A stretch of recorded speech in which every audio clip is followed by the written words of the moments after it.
గురూజీ 72 గంటల్లోనే ఫోన్లోని అద్భుతమైన జ్యోతిష్య పరిష్కారం చూపిస్తారు. నమ్మండి నమ్మకపోండి, ఇది నిజం. శ్మశాన కాళి రుద్ర చౌడీదేవి ఆరాధకులు నంబర్ 1 వశీకరణ స్పెషలిస్ట్. గురూజీ మనిషి పుట్టుక నుండి చనిపోయే వరకు వచ్చే అన్ని క్లిష్టమైన సమస్యలకు పరిష్కారం ఇక్కడ లభిస్తుంది. విద్య, ఉద్యోగం, వ్యవహారం, స్త్రీ ప్రేమ, పెళ్లి, సంతానం, స్త్రీ పురుష వశీకరణం, భూవశం, భార్యాభర్తల కలహాలు, కోర్టు సమస్యలు, విడాకుల సమస్యలు, చేతబడి, అప్పుల బాధ, ఇంకా మీకు ఎలాంటి సమస్యలు ఉన్నా 72 గంటల్లోనే శాశ్వత పరిష్కారం చేయబడును. జై శ్రీమన్నారాయణ. నేను మీ ఐకాన్ ఆస్ట్రాలజర్ గట్టుపల్లి సురేష్ బాబు.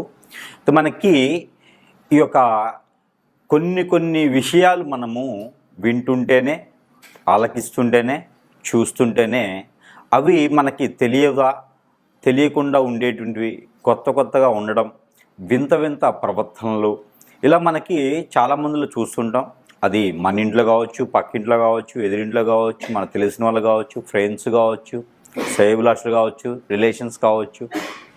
ఇక్కడ ఒక మనిషికి మనిషిలా ఉండడం, మనిషిలా ప్రవర్తించడం అన్నీ కూడా మనిషి ఎలా అయితే జీవిస్తారో, మనిషి జీవన ఆధారం ఎలా ఉంటుందో, జీవన శైలి ఎలా ఉంటుందో అలా కాకుండా సనాతన ధర్మానికి పాటిస్తూ ఉండకుండా భిన్నంగా ఇబ్బంది పడుకుంటూ తనలో తానే ఇబ్బంది పడుతూ మనము కొన్ని రకాల పేర్లు ఉంటాయి. పిచ్చివాడీడు, వీడికి మెంటల్ వచ్చింది, బ్రెయిన్ పనిచేయట్లేదు, ఇలాగా కొన్ని రకాల రోగాలు రావటం, నొప్పులు రావటం, ఇలా మనం చూస్తూ ఉంటాం. మనకు కూడా చాలా అనుభవాలు చూస్తూ ఉంటేనే వస్తూ ఉంటాయి. దానికి తెలిసిన వాళ్ళకైతే సూక్ష్మంగా చూడాలి, తెలియని వాళ్ళైతే లైట్ తీసుకొని ఏం కాదులే అనుకుంటారు. కొంతమంది ఏంటంటే గుళ్ళలోకి వెళ్ళడం, ఏదైనా పూజలు హోమాలు ఉండి చేయించుకోవడం, ఒక్కొక్కరు ఒక్కొక్కలాగా చేస్తూ ఉంటారు అన్నమాట. దీనికి అంతటికీ కారణం, ఇదంతా ఎందుకు చెప్తున్నాను అంటే కనుక, దీని అంతటికి కారణం ఏంటంటే కనుక, మంచి ఎలా ఉంటుందో చెడు కూడా అలానే ఉంటుంది. ఆ చెడుకు సంబంధించినటువంటి విషయాలలో కొన్ని విషయాలు మనం గమనించినట్లయితే, చేతబడి, హిప్నాటిజం, బ్లాక్ మ్యాజిక్, కాలాజాదు, వశీకరణం, మందు పెట్టడం, ఇలాగా చాలా రకాల పేర్లు ఉంటాయి. యక్షిణి విద్యలు, బాగల్ముఖి, భానుమతి, ఇంకా చెప్పుకుంటూ పోతే స్పిరిట్ అంటారు. కొన్ని స్పిరిట్ ప్రేయర్స్ ఉంటాయి. ఇలాగా చెప్పుకుంటూ పోతూ ఉంటే చాలా రకాలు ఉంటాయి పేర్లు. కాలభైరవుని పూజిత వాళ్ళు అంటారు, ఇలాగా ఇంకా భైరవ పూజలు అంటారు, ఇలా చాలా ఉంటాయి అన్నమాట. అలాగా చెప్పుకుంటూ పోతే బొచ్చుడు ఉంటాయి. అయితే వీటన్నిటికీ కూడా మూలం ఏంటంటే, ఇలా చేయడానికి గల కారణాలు చాలా ఉండొచ్చు. ఒక మనిషి మీద ఒక మనిషికి పడకపోవటం, విరక్తి, విసుగు, కోపం, చిరాకు, చికాకు, ఆందోళన, వ్యసనం, రంది, ఓర్చుకోలేని తత్వం, ఇలాగా చాలా రకాలు ఉంటాయి. ఆస్తి కోసం, ఒక మనిషి ఇష్టం ఉండి వశపరుచుకోవడానికి, ఇలాగా రకరకాలుగా ఉండేటువంటి విధానాలు, ఆశలు, కోరికలు మనిషిని ఎంత దూరమైనా తీసుకెళ్తాయి. పోనీ ఇలా చేసేవాళ్ళు ఉన్నారా అంటే ఖచ్చితంగా ఉన్నారని చెప్పవచ్చు. ఇలా చేయించబడిన వాళ్ళకి పరిహారం ఉంటుందా అంటే ఖచ్చితంగా ఉంటుందని కూడా చెప్పవచ్చు. అయితే దీనికి ముళ్ళుతోనే తీయాలి అనే ఒక నినాదం అయితే ఉంది కదా, దాని ప్రకారంగా మాత్రమే చేయాలి. అయితే ఇందులో కొన్ని లక్షణాలు కల అటువంటి స్త్రీ పురుషులు కావచ్చు, పిల్లలు కావచ్చు, కొన్ని లక్షణాలు ఉంటే వారికి ఏం జరుగుతుంది, వారికి తీయించుకునే విధానం ఏంటి, అసలు మనం ఎలా గమనించుకోవాలి అని పరిశీలన చేసినట్లయితే కనుక, మనం మొదటగా ద్వాదశ రాశుల్లో నుంచి తీసుకుందాం.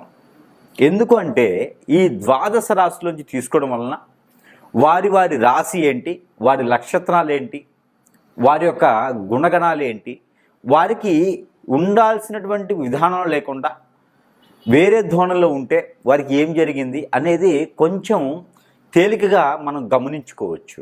అప్పుడు మనము సమీప దూరంలో ఉన్నటువంటి గురువు దగ్గరికి వెళ్ళటమా, లేదా ఏ ఆలయానికైనా వెళ్ళటమా, చెప్పేటువంటి పరిహారం ఏంటి చేసుకుంటే మరలా కూడా ఆ వ్యక్తి మనిషి జీవితానికి వచ్చి మరి కూడా జీవితం కొనసాగించేటువంటి అవకాశాలు ఉంటాయి. కాబట్టి ఆ విధంగా కొంచెం చైతన్యం ఇచ్చేదానికైతే మనం చూసినట్లయితే కనుక ముందుగా మనకి చూసుకున్నట్లయితే ఏదైతే ద్వాదశ రాశిలో ఒకటి సింహరాశి ఉందో, సింహరాశి వారికి హిప్నాటిజం, బ్లాక్ మ్యాజిక్, వశీకరణం, బగల్ముఖి విద్యలు, యక్షిణి విద్యలు, అలానే మనకి ఈ సింహరాశి వారికి ముఖ్యంగా చెప్పాల్సింది ఏంటంటే వశీకరణం, చేతబడి, ఇలాగా కాలాజాదు, మందు పెట్టడం లాంటి ఏదైనా జరిగి ఉంటే వారికి ఉన్నటువంటి సిమ్టమ్స్ ఎలా ఉంటాయంటే కనుక ఎవ్వరి మాట వినరు, మొండి తత్వంతో ఉంటారు, ఎంతో ప్రేమించేటువంటి అన్నయ్యలు, తమ్ముళ్ళు మాట వినరు, ఎంతో ప్రేమించేటు తల్లిదండ్రి మాట వినరు, పెళ్ళై ఉంటే భర్త మాట వినరు, పెద్దోళ్ళు అంటే పిల్లల మాట వినరు, వారికి జీవితం వారిదే, వారు ఎవరి గురించి అయితే ఆలోచిస్తారో వారే, ఏం పట్టదు, తినలేదా ఓకే, తల్లినా వదిలేస్తారు, తండ్రినా వదిలేస్తారు, పిల్లలనా వదిలేస్తారు, భార్యనా భర్తనా ఎవరి గురించి ఆలోచించరు. ఫస్ట్ సిమ్టమ్ ఇదే సింహరాశి వారికి. రెండో సిమ్టమ్ ఫుడ్ తినరు, తిన్నా అరగదు. ఇక్కడ ఈ కింద పార్ట్, లోయర్ పార్ట్ భాగం పెరుగుతూ ఉంటుంది. అంటే నడుముల దగ్గర నుంచి కింద పార్ట్ పెరుగుతూ ఉంటుంది. మోకాళ్ళ దగ్గర నుంచి కింద నొప్పులు వస్తాయి, సరిగా నడవలేరు. మనము సూదితో పొడిస్తే ఎలా ఉంటుందో అలా ఉంటుంది అరికాళ్ళలో. ఇవన్నీ సిమ్టమ్స్. హెయిర్ ఫాల్ అవుతూ ఉండిద్ది. ముఖం కూడా పెద్ద కోళ్ళ ముఖం అయిపోద్ది.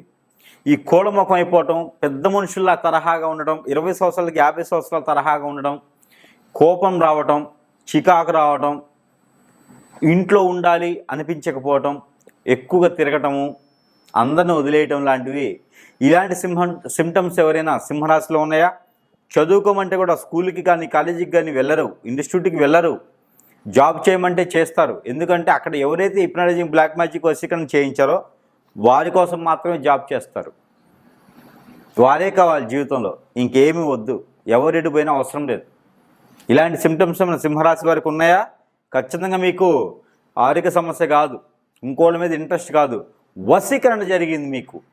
వశీకరణో, బ్లాక్ మ్యాజిక్కో, హిప్నాటిజమో, చేతబడో, యక్షిణి విద్యలో, బగల్ముఖి విద్యలో, కళాజాదునో, మందు పెట్టడమో ఇలాంటి ఖచ్చితంగా మీకు ఏదో జరిగింది. స్పిరిట్ జరిగిందో, స్పిరిట్ జరిగితే జీవితంలో కోలుకోలేరు.